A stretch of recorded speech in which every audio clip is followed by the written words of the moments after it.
Lucu. Kami berempat ya, saya, Dr. Rismon, Dr. Tifa, dan juga Pak Rizal Fadilah itu akan dituntut dengan pasal 160 KUHP, di mana itu adalah pasal penghasutan. Ya, ini benar-benar lucu. Nggak apa-apa, ya.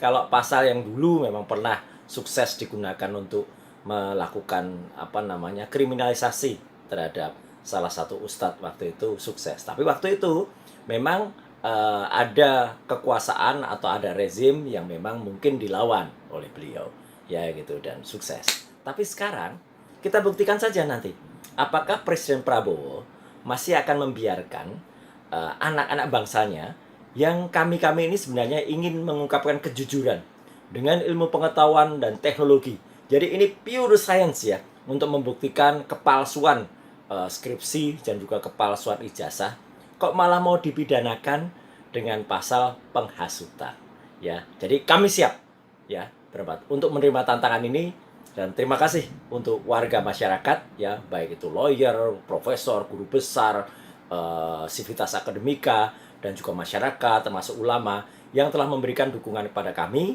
Dan sekali lagi, tidak perlu ada sumbangan apapun, ya gitu, nanti malah dimanfaatkan oleh orang-orang yang tidak berhak.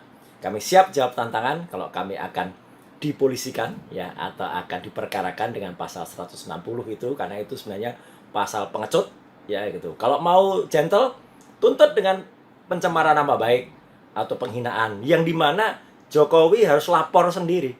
Dan ketika dia lapor sendiri, kita adu bukti. Benarkah dia punya ijazah asli, yang itu kami berempat sudah kemudian memastikan bahwa ijazah yang selama ini dipublikasikan, ya, yang itu oleh kader salah satu partai itu juga dipublish dengan tulisan asli, itu memang asli atau palsu. Jadi kami siap, kita tunggu di persidangan yang jujur, yang equality before the law, dan tidak ada kriminalisasi. Saya berusaha menghubungi Roy Suryo untuk melihat perkembangan terakhir, ya. Tetapi rupanya Roy Suryo mengedarkan video yang tadi baru saja kita dengarkan, dan memang tentu banyak permintaan, ya, kepada Roy Suryo. Jadi live by pun barangkali sekarang sudah agak susah, tetapi dia berbaik hati untuk menyampaikan statement dia, dan ini baik, ya. Jadi kita sudah mendengarkan statementnya tadi. Ini ada kata-kata dari Roy Suryo begini: maaf karena banyaknya permintaan statement berupa audio visual dalam kurung video terhadap pelaporan kami berempat, Dr. Rismon Hasiholan Sianipar, Dr. Tifauzia Tiasuma, Rizal Fadilah SH, dan saya. Maka izinkan saya menyampaikan video singkat berdurasi 2 menit 12 detik ini. Sudah tadi kita dengar, ya. Intinya soal pelaporan yang konyol itu kita senyumin saja. Tunggu sampai benar-benar berproses dengan jujur, saling membuktikan secara ilmiah dan mengedepankan equality before the law. Tidak boleh ada yang memaksakan kehendak dan menggunakan tangan-tangan kotor alias nabok nyileh tangan untuk menekan pihak lawan karena masih berkuasa alias pengecut. Lucu saja kalau kami mau dijerat dengan pasal 160 KUHP yang disebut-sebut menghasut itu. Maka sebenarnya pelapor-pelapor utamanya yang dari Pradi Bersatu itu seharusnya malu karena laporan mereka di Bareskrim sudah ditolak. Hanya yang dari relawan Nusantara yang sementara diterima di Polres Jakarta Pusat, meski belum tentu jelas prosesnya mendatang. Jadi intinya kami sangat siap dan berterima kasih atas dukungan ratusan simpatisan yang terdiri atas lawyer, tokoh-tokoh masyarakat, profesor, guru besar, dosen, ulama, dan sebagainya yang terdata sejauh ini. Namun saya tegaskan juga bahwa kami tidak menerima apalagi meminta sumbangan apapun. Jangan sampai ada yang memanfaatkan situasi ini. Terima kasih. Jakarta, 26 April 2025, Dr. KRMT Roy Suryo MKes Kesehatan, ya. Jadi maksudnya tidak meminta sumbangan apapun yang berupa materi, ya, baik uang maupun barang. Tapi kalau sumbangan doa, sumbangan tenaga, pikiran, ya boleh, ya. Justru itu yang diharapkan dengan melakukan mobilisasi yang tadi menurut Hozinuddin sudah 514, ya, yang mencatatkan namanya untuk menyokong, mendukung, mensupport Roy Suryo dan kawan-kawan yang sekarang menghadapi ujian bagi pemerintahan Prabowo. Apakah Jokowi masih sakti untuk mengkriminalisasi orang walaupun tidak lagi berkuasa sebagai presiden, sebagaimana yang dia lakukan patut diduga terhadap Bambang Tri dan Gus Nur. Tidak jelas, tidak pernah ditunjukkan ijazahnya yang asli, tapi tiba-tiba Bambang Tri dianggap menyebarkan hoax atau kebohongan. Padahal kalau kita mau bicara soal teori pembuktian, ya seperti yang dikatakan Husainuddin, sekarang mereka itu Roy Suryo, Hasiholan, ya, Sianipar, dengan ilmu yang dimiliki sudah membuktikan bahwa kalau ijazah yang ada di PSI itu dianggap ijazah asli, maka sudah dilakukan digital forensik yang memberikan sebuah konfirmasi banyak hal. Foto tidak konsisten, foto bukan seperti foto Jokowi, ya, lebih mirip foto yang lain. Kemudian ada juga cap stempel merah yang tidak menggores, tidak tersisa di jas hitam.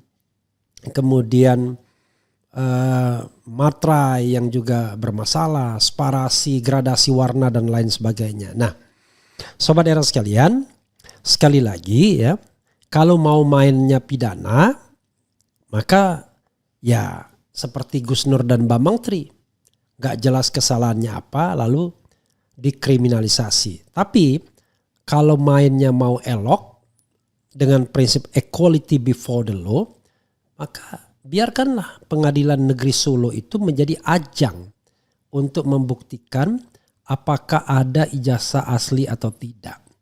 Kan Pak Jokowi mengatakan ya bahwa kalau dipanggil pengadilan dia mau tunjukkan ijazahnya. Nah, tunjukkan. Jangan sampai kemudian sinyalemen pesimis dari Husainuddin mengatakan ini tidak akan sampai tahap pembuktian. Paling nanti mediasi gagal, mereka eksepsi dan kemudian diterima eksepsinya, pengadilan kemudian dianggap mengatakan tidak berwenang. Padahal barangkali pengadilan tidak bisa menetapkan ganti rugi dan lain sebagainya, hutang dan lain sebagainya. Tetapi terhadap asli tidaknya ijazah itu kan saya kira sesuatu yang harusnya bisa diambil alih. Kalau tidak ke pengadilan kemana lagi? Ranah politik tidak berjalan. Maka dalam prinsip equality before the law yang bisa dilakukan adalah pengadilan. Harusnya begitu Sobat Era sekalian ya. Kita berharap Roy Suryo, Rismond, Dr. Tifa dan Rizal Fadila tetap semangat. Apalagi rupanya Rizal Fadila dan teman-teman dari TPUA menghadap DPD untuk melaporkan apa yang mereka dapatkan dalam kunjungan ke Jogja dan ke Solo. Baik-baik saja. Jadi mereka menggunakan sebuah mekanisme untuk mengadu kepada wakil rakyat mereka. Paling tidak di DPD, walaupun di DPR kita tahu bahwa masih alergi dengan hal-hal seperti ini. Masih sulit. Jadi kita bingung. Ini kita punya wakil rakyat atau tidak. Ya. Begitu Sobat Era sekalian. Jadi untuk pastinya apa yang disampaikan Roy Suryo, coba kita dengarkan lagi yang video yang 2 menit tersebut untuk mencerna. Dan mudah-mudahan ya kebenaran itu akan menemukan jalannya dan kita mendapatkan hak kita untuk right to know soal keaslian atau ketidakaslian ijazah mantan Presiden Jokowi. Silakan coba diputar lagi sebelum kita membacakan komentar Sobat Era sekalian. Lucu. Kami berempat ya, saya, Dr. Rismond, Dr. Tifa, dan juga Pak Rizal Fadila itu akan dituntut dengan pasal 160 KUHP di mana itu adalah pasal penghasutan ya. Ini benar-benar lucu. Nggak apa-apa ya. Kalau pasal yang dulu memang pernah sukses digunakan untuk melakukan kriminalisasi terhadap salah satu ustadz waktu itu sukses. Tapi waktu itu memang ada kekuasaan atau ada rezim yang memang mungkin dilawan oleh beliau, ya gitu, dan sukses. Tapi sekarang kita buktikan saja nanti, apakah Presiden Prabowo masih akan membiarkan anak-anak bangsanya yang kami-kami ini sebenarnya ingin mengungkapkan kejujuran dengan ilmu pengetahuan dan teknologi. Jadi ini pure science ya, untuk membuktikan kepalsuan skripsi dan juga kepalsuan ijazah, kok malah mau dipidanakan dengan pasal penghasutan, ya. Jadi kami siap, ya, berempat untuk menerima tantangan ini, dan terima kasih untuk warga masyarakat, ya, baik itu lawyer, profesor, guru besar, sivitas akademika, dan juga masyarakat termasuk ulama yang telah memberikan dukungan kepada kami. Dan sekali lagi, tidak perlu ada sumbangan apapun, ya gitu, nanti malah dimanfaatkan oleh orang-orang yang tidak berhak. Kami siap jawab tantangan kalau kami akan dipolisikan, ya, atau akan diperkarakan dengan pasal 160 itu, karena itu sebenarnya pasal pengecut, ya gitu. Kalau mau gentle, tuntut dengan pencemaran nama baik atau penghinaan, yang dimana Jokowi harus lapor sendiri. Dan ketika dia lapor sendiri, kita adu bukti. Benarkah dia punya ijazah asli? Yang itu kami berempat sudah kemudian memastikan bahwa ijazah yang selama ini dipublikasikan, ya, yang itu oleh kader salah satu partai itu juga dipublish dengan tulisan asli, itu memang asli atau palsu. Jadi kami siap, kita tunggu di persidangan yang jujur, yang equality before the law, dan tidak ada kriminalisasi. Ya, saudara sekalian, kalau memang berani lapor sendiri, entah pencemaran nama baik atau penghinaan atau apapun, maka kemudian nanti ada bukti di pengadilan. Nah, baru itu adequate. Tetapi kalau kita bicara tentang prosedur pidananya, ya harusnya laporan ke Bareskrim Mabes Polri itu diperiksa. Tapi seperti yang dikatakan Hozinuddin, laporan itu tidak diterbitkan LP. Ya. Jadi cuma sekedar pengaduan masyarakat saja, begitu saudara sekalian, ya. Jadi justru yang di LP kan adalah pengaduan terhadap Roy Suryo, Rismond, Dr. Tifa, dan kemudian juga Rizal Fadila, ya. Oke. Coba kita bacakan komentar sobat RH sekalian, ya. Jokowi nggak bisa membuktikan ijazahnya asli ke publik dan artinya Jokowi melanggar hukum dengan berijazah palsu dan nggak berani datang ke pengadilan sejak sidang ijazah palsu Bambang Tri dan Gus Nur. Kemudian cepat atau lambat Ya'juj dan Ma'juj akan memimpin bangsa ini. Ya'juj dan Ma'juj adalah China. Ini sudah ditentukan di akhir zaman. Sejarah akan berubah dan ini adalah takdir yang tidak bisa diubah. Luar biasa. Lapor sendiri sudah tapi belum, ya. Lawan Jokowi. Saat ini kubu Jokowi sedang membuat skripsi dan ijazah supaya mirip dengan versi aslinya Roy Suryo dan kawan-kawan. Salah satunya yang terdeteksi skrip UGM yang diupload pada tanggal 16 April kemarin. Bagaimana ini Bang? Ya kita ikutin saja terus permainannya, ya. Adili Mulyono. Pelapor itu makhluk tunamuka. Mereka hanya piawai menarasikan konspirasi sesat untuk meyakinkan kalangan tertentu. Dihina saya diam, dicaci saya diam, tapi jangan suruh saya menunjukkan ijazah. Saya akan melawan. Biasa, ya. Sebenarnya kalau Prabowo turun tangan selesai masalah Mulyono ini. Kalau Prabowo diam gak bakal beres masalah Mulyono ini. Karena Mulyono ini masih dilindungi sepertinya sama Prabowo. Nyimak. Siapa itu yang jual ijazah dari unitas geng Mulyono? Malaikat sudah merekam, besok tinggal putar disaksikan anak cucunya. Mari kita tingkatkan keharmonisan dengan menjaga wibawa pemimpin bangsa ini. Luar biasa ini imbauannya. Pangeran Niponegoro. Gentle dong Pak Jokowi, bawa ijazahnya, nggak usah malu-malu. Kemudian apalagi ya? Saat ini kemudian betul pengadilan tidak akan meminta ijazah dengan berbagai alasan. Sampai kapanpun ijazah palsu S1 Mukidi tidak boleh didiamkan. Kejar terus sampai benar-benar terbongkar kedoknya siapa dia sebenarnya. Jokowi biang masalah bagi negeri. Bang Roy bisa dipenjara dan bersalah. MK saja bisa diatur apalagi UGM dan hakim. Luar biasa, ya. Masa sih sekuat itu ya?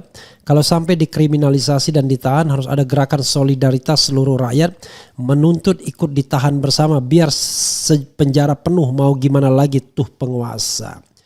Jadi saudara sekalian, sekali lagi ya, kita tidak ingin melawan kekuasaan, tidak ingin mengobarkan apa-apa, tetapi hanya ingin mencari kebenaran dan keadilan. Dan itu yang sedang diperjuangkan di banyak front sesungguhnya. Tidak hanya front soal ijazah palsu, tapi pengaduan kepada KPK mengenai tindak pidana yang diduga dilakukan oleh Jokowi dan keluarganya. Kemudian mengenai PIK 2 ya, yang Charlie Chandra konon bakal dikriminalisasi lagi, sudah akan dipanggil oleh polisi begitu, padahal dia sendiri mengajukan gugatan perbuatan melawan hukum. Jadi ini persoalannya ya, bangsa ini ya, karena penegak hukumnya tidak menegakkan hukum sebenar-benarnya. Semuanya tidak, sebagian, tapi sebagian itu kalau dia memegang kunci kekuasaan, itu yang paling berbahaya.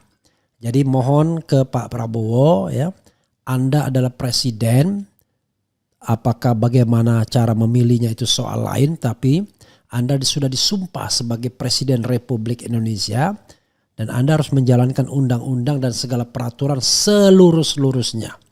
Walaupun Anda gagal di hari pertama, tetapi tentu rakyat berharap bahwa Anda betul-betul macan Asia yang akan mengaum, termasuk bagaimana menegakkan hukum yang sebenar-benarnya.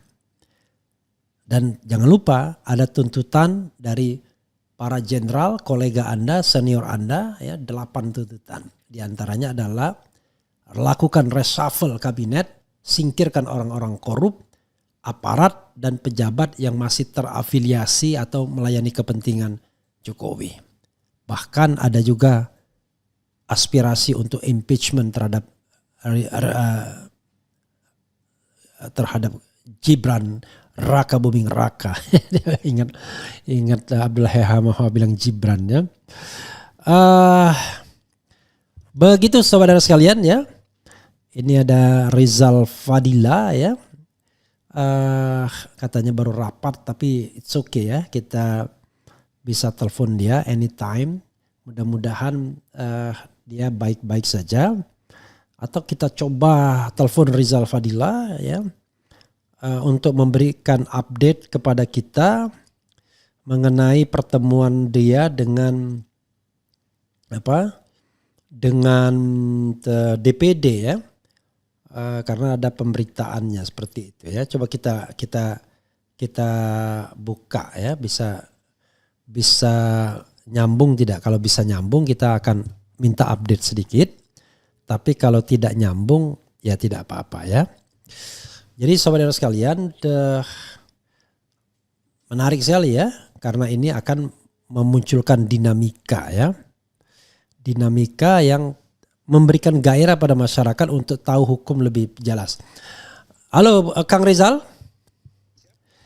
Bisa ditelepon sedikit. Mau minta update sedikit. Oke. Bisa disiapkan alatnya sebentar. Sebentar Kang ya, alatnya mau disiapkan dulu. Soal tadi katanya Anda pergi ke ini. Ke apa? Ke DPD ya? Oh kemarin? Iya. Ya kemarin, ya. Oke, sebentar ya, saya lagi siapkan alatnya dulu. Oke. Sekarang posisi di mana Kang? Luar biasa Anda. Bandung Jakarta ya kan? Gitu. Iya. Oke, Kang. Siapa? Ya. Anda ke DPD itu dalam rangka apa? Kalau saya lihat teman-teman TPUA yang di situ ke DPD. Mungkin bisa di Iya memang sejak itu yang kedua kali. Ya. Pertama dahulu kan pernah ketemu dengan pimpinan DPD. Ya. Pak Tamsil. Ya. Kemudian katanya nanti akan ada lanjutannya karena kemarin waktu awal belum maksimal waktunya. Ya. Kemudian kelihatannya hari kemarin itu ada waktu sebelum, meskipun ya tetap saja untuk Pak Tamsilnya selalu ada kegiatan lain kan gitu. Tapi akhirnya ya ketemulah ya, kita sampaikan laporan sekalian melaporkan Jogja dan Solo itu ya, karena kita berharap bahwa DPD juga kan bagian lah dari wakil rakyat, wakil daerah gitu, untuk ikut juga mengawal, memantau, memperhatikan perkembangan, terutama sekarang kan sudah masuk ke ruang pertempuran terbuka gitu. Gitu. Sudah kita masuk ke Bareskrim, sampaikan, dia juga sudah melaporkan gitu kan. Begitu respon publik juga mulai polarisasi lah, mengkristal juga gitu kan, dukungan dan sebagainya, sehingga ini akan semakin panas suasana. Dan kalau tidak ada juga pengawasan atau mungkin juga pengawalan atau kepedulian gitu kan dari lembaga politik itu, maka nanti bisa saja perkayasaan berlanjut gitu sebagaimana rezim lama itu. Ini diharapkan rezim yang baru sedikit ada kontrol, dan tentu kontrolnya dari lembaga perwakilannya, yang dalam hal ini yang paling mudah dikomunikasikan ya DPD. DPD paling mudah dikomunikasikan tapi paling tidak ada giginya. Paling tidak ada giginya, tapi kita berharap dan sebagaimana disampaikan di dalam forum, pokoknya Mas sampaikan saja, nanti dia akan sosialisasikan, bahasanya membantu mensosialisasikan gitu kan, walaupun tidak ada gigi tapi sekurang-kurangnya sosialisasi lumayan lah. Oke, luar biasa. Itu Bang. Ini tragedi perwakilan kita ya. Orang biasanya kalau ada masalah ke lembaga perwakilan. Lembaga perwakilan mendatangi eksekutif, mendatangi penegak hukum, Anda ngapain? Tapi di Indonesia nggak pernah terjadi begitu. Nggak ada, seharusnya mau begitu, karena ini ada aneh gitu kan, kalau yang dari dekat kekuasaan laporan cepat direspon gitu kan, sampai diterima laporan. Kalau kita agak susah, makanya mengambil Dumas itu karena sudah tahu kalau bentuk laporan pasti ditolak gitu.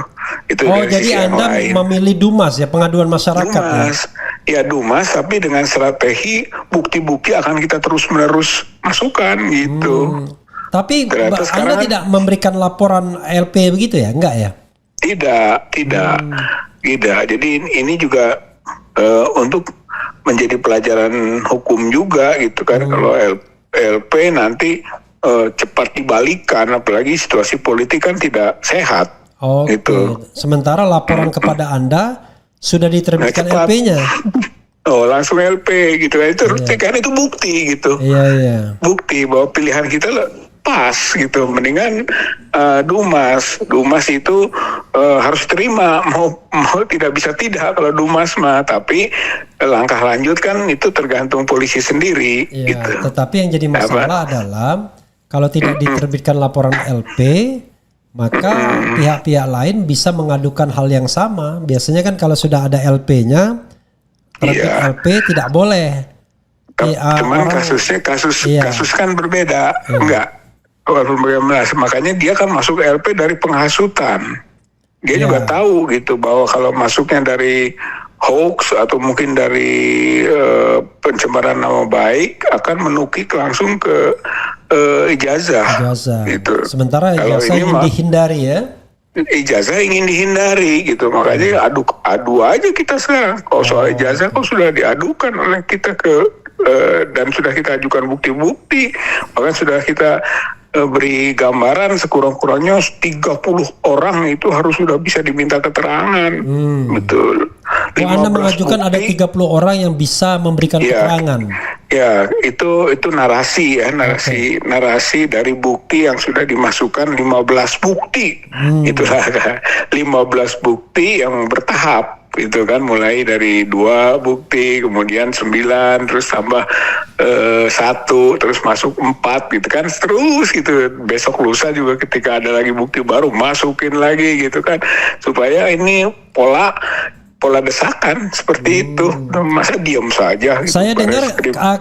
kemarin Anda melakukan konsolidasi civil society ya? Di suatu tempat gitu. Sempat bertemu dengan Hosinuddin, kemudian Roy Suryo begitu. Oh enggak ikut saya tuh. Oh enggak ikut ya. Enggak Tadi ikut. Hosinuddin mengatakan hanya setelah itu muncul keputusan soal dukungan gitu. Oke. Dan nanti mungkin hari Rabu akan deklarasi dukungan gitu. Karena sekarang udah Begitu, 500-an dukungan support kepada Kang Rizal ya Berempat. sekurang-kurangnya moral Okay. kan, walaupun soal nilai hukum, nilai politiknya mungkin belum tentu efektif ya gitu. Anda jangan pesimis sebenarnya di dulu belakangan dukungan pasti karena kalau banyak. memang meluas siapa bilang tidak efektif ya kan? Paling tidak penegak hukum berpikir tuh untuk go forward gitu kalau seandainya bisa jadi mudah-mudahan gitu kan, kita tekan dari berbagai hal gitu kan, dari bukti-bukti yang terus menerus gitu kan, dari opini yang dibangun gitu kan, bahkan dari tekanan untuk bisa menegakkan keadilan, pokoknya bervariasi lah, dari dukungan publik seperti ini gitu kan, yang digalang oleh teman-teman juga, bahkan mau deklarasi gitu kan, bahkan nanti kita langsung beri tanda tangan kuasa secara simbolik gitu. Oke, secara simbolik ya. Simbolik. Jadi, karena Anda sendiri ada rencana lagi ke Jakarta besok? Ya Senin. Oh Senin ya? Ya Senin ya. Luar biasa ya, Anda bolak-balik itu. Ya. Mudah-mudahan sehat Kang ya semuanya. Amin. Terima kasih Bang. Ada closing statement yang ingin disampaikan? Ya, saya kira sudah saatnya gitu kan, juga pengambil kebijakan politik lah gitu kan. Prabowo ini nggak boleh diam aja masalah ijazah palsu ini gitu kan, karena ini masalahnya sudah menjadi skandal nasional gitu. Jadi ijazah palsu ini walaupun soal sepertinya pribadi, hanya orang gitu kan yang diduga kuat memalsukan atau menggunakan dokumen palsu, tapi ini karena menyangkut presiden atau mantan presiden yang punya jabatan sebelumnya juga sebagai kepala daerah, saya kira ini nggak bisa diam aja gitu. Jadi bukan hanya masyarakat yang berbicara, juga pengambil kebijakan politik itu harus berbicara juga gitu, sekurang-kurangnya memberi support terhadap aparat penegak hukum untuk bergerak gitu, dan objektif lalu adil, dan menjaga perasaan keadilan masyarakat, karena keadilan itu perlu ditegakkan walaupun langit runtuh. Oke, terima kasih Kang ya. Mudah-mudahan tetap semangat. Bang, terima kasih Bang. Sama-sama Bang. Ya, kita nanti ketemu Senin di Jakarta insyaallah. Insyaallah. Mudah-mudahan Senin insyaallah. Oke. Wassalamualaikum warahmatullahi wabarakatuh. Waalaikumsalam warahmatullahi wabarakatuh. Ya, saudara sekalian ya. Dari Rizal Fadila tadi jelas dia mengharapkan Prabowo jangan diam saja. Selesaikan masalah ini, ya. Jadi jangan sampai kemudian terjadi yang namanya keterbelahan di masyarakat terhadap yang pro dan kontra. Apakah kita mikul duar mendem jero? Udahlah, nggak usah dipermasalahkan. Enggak, kebenaran itu harus diungkap karena itu adalah bagian dari hak asasi manusia, seperti yang dikatakan Munama, the right to know. Jadi hak untuk mengetahui. At least for everybody, for everyone in Indonesia, rakyat Indonesia, Indonesian citizen bisa mengetahui ya, sebagai the right to know. Begitu ya saudara sekalian. Wassalamualaikum warahmatullahi wabarakatuh. Keren cadas. Cia.